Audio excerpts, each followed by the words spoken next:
Akhirnya gue tahu value sebenarnya yang Huawei kasih di monitor-monitor.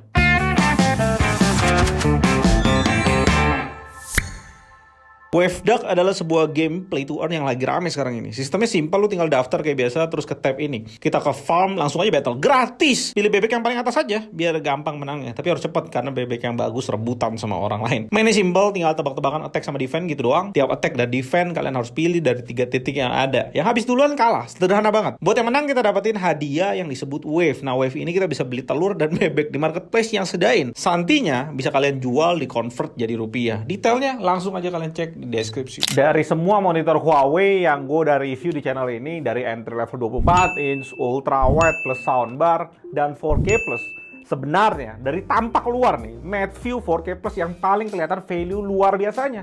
Karena nggak pernah gue lihat tuh di brand lain seniat itu bikin monitor. Dan dia bener-bener kasih kualitas yang luar biasa dari segi body dan panelnya. Yang tipe tanpa wireless display tentunya, yang harganya 8,5 juta di China. Sementara yang diresmiin sama Huawei Indo sih nggak jelas. Mateview 4K Plus-nya yang ada fitur wireless projection. Secara nggak langsung nih, Huawei maksa lu harus pakai produk Huawei lainnya supaya bisa manfaatin wireless projection-nya, yang itu pun lu harus bayar 2 juta lebih mahal karena monitornya di 10,5 juta.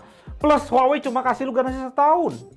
Ya kenapa gue bilang Huawei maksa? Karena kalau dia nggak maksa, harusnya dia kasih pilihan ke pembelinya. Masukin 2 tipe, yang wireless projection sama nggak wireless projection, yang nggak ada. Sayang banget Huawei Indonesia sebenarnya punya kemampuan untuk membantai pasar monitor 4K dengan kualitas yang nggak masuk akal bagusnya, yang udah kita lihat sama-sama. Tapi nggak dimanfaatin dengan baik. Agak stupid keputusan yang diambil Huawei Indo. Tapi ya sudahlah. Tipe lainnya, tipe Mateview GT, selalu kerasa kemahalan dari sisi harga. Terutama ketika kita bandingin dengan fitur yang dikasih pesaingnya. AOC di sana udah kasih kita 1000R dibanding 1500R yang dikasih di semua versi Mateview GT, termasuk yang 27 inch di sini. Sayangnya 27 inch di sini nggak support SDR10 kayak di 34 inch-nya. Tapi setelah gua tes panelnya, Huawei treatment ke panelnya sangat-sangat baik. Dan sebelum masuk ke sana, gue bahas sedikit dulu bagian lainnya. Secara build quality, Huawei benar-benar kasih kita kualitas yang semuanya kokoh dan tebel. Bodi bagian belakangnya clean, ada lingkaran frosted white yang sayang yang nggak ada RGB di sana entah kenapa. Stand-nya gampang banget dipasang, sekalian nutupin face-nya 100x100, dan sekalian juga konekin port display di monitor ke soundbar di stand-nya. Dan portnya udah ngadep ke bawah, cakep untuk kita pakein bracket. Masalahnya ada dilema di sana. Lu mau pakai bracket tapi hilangin soundbar, atau nggak mau pakai bracket dan makan space di meja kerja lebih banyak. Ya, itu pilihan lu. Dengan stand dan kaki yang luar biasa kokohnya, tentunya ergonomi standnya super duper mulus. Tapi cuma ada tilt dan height adjustment. Sisanya nggak ada. Ngeselinnya Huawei ini, kalau misalnya lu udah punya bracket nih, berarti kan lu mau dong beli monitornya doang, nggak mau soundbar ya. Tipe 27 inch ini ada yang tanpa soundbar. Lebih murah sekitar 1,3 juta harga di China. Tapi setelah gue cek di website Huawei, tipe tanpa soundbar juga dihilangin port USB-C-nya untuk display. Alamak, pantesan harganya beda jauh banget sampai 1 jutaan lebih. Tentunya kualitas speaker soundbar di sini ya nggak usah ditanya lagi.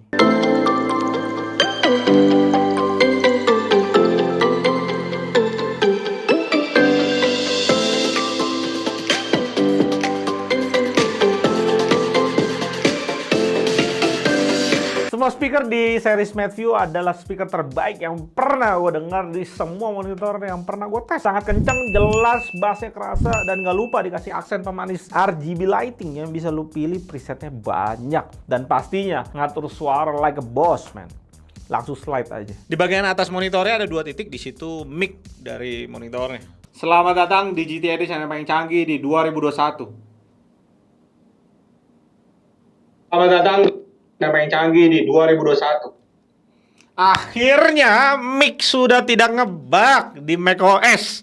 Emang mesti macOS Monterey berarti. Bugnya di yang kemarin, macOS apa? Big Sur. Untuk bisa pakai mic-nya itu, lu bisa connect ke MacBook atau laptop USB-C lainnya langsung aja via USB-C to C.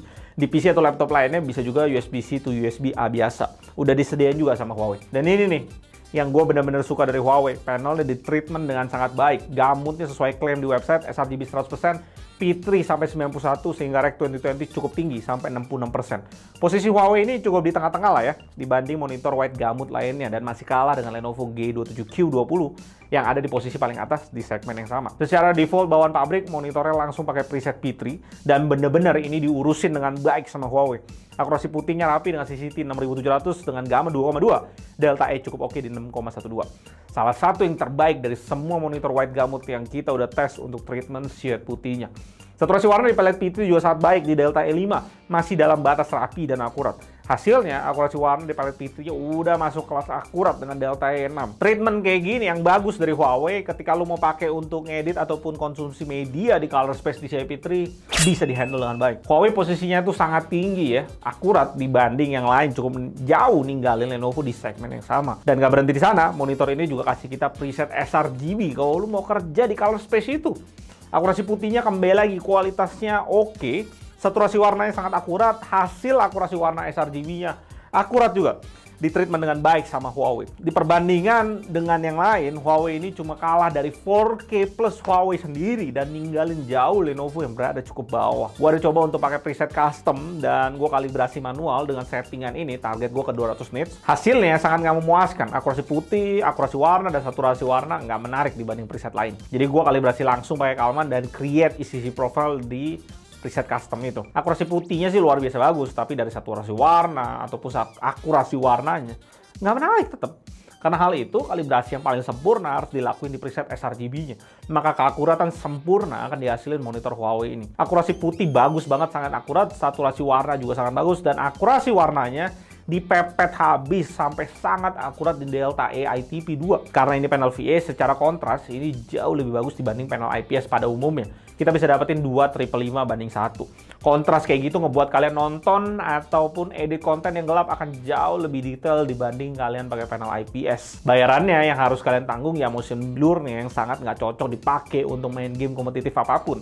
Sangat panjang trail hitam di belakang UFO dan UFO-nya juga nggak clear kelihatannya. Brightness yang dihasilin monitor ini juga tinggi, hampir 400 nits. Kondisi di ruangan dengan cahaya apapun bisa dihandle dengan baik. Huawei ini dijual di China di sekitar harga 6 juta rupiah. Yang nggak ada soundbar cuma 4,6 juta. Sayangnya, Huawei Indonesia nggak peduli dengan monitor. Karena bahkan sampai hari ini, video ini dibuat seri 34 inch Mateview GT aja nggak ada launching. Dan juga Huawei masih kasih garansi 1 tahun doang untuk sebuah monitor seharga 10 juta. Itu kelihatan banget nggak niat di pasar monitor. Secara harga sebenarnya masih sangat susah Huawei penetrasi pasar selama fiturnya masih kalah dengan AOC 1000R yang dikasih di CQ 27G3S. Tapi sekali lagi gue mesti bilang, brand yang harusnya dia bantai itu ya brand-brand yang ngincer high class gitu. MSI, Gigabyte, Asus, LG, Samsung. Dari sisi kualitas dan ide yang Huawei muncul di monitor-monitornya, buat gua dia udah masuk dalam kategori yang keniatannya udah beberapa langkah di depan brand monitor yang udah pakem di kelas monitor. Kalian lihat soundbar yang clean, di-embed langsung sama stand-nya. Build quality yang no kompromi. Preset yang ngebunahin kalian buat editing mau di sRGB ataupun di P3 udah disediain sama dia dan di treatment dengan sangat baik.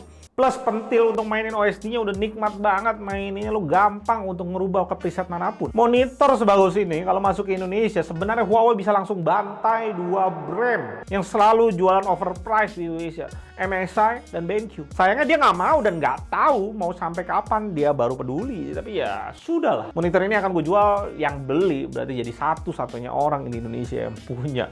Entah sampai kapan, karena nggak ada info juga Huawei mau niat di monitornya kapan, entah, nggak jelas. Link Tokopedia GTD ada di deskripsi di bawah. Gue Eldin, sampai jumpa dan tetap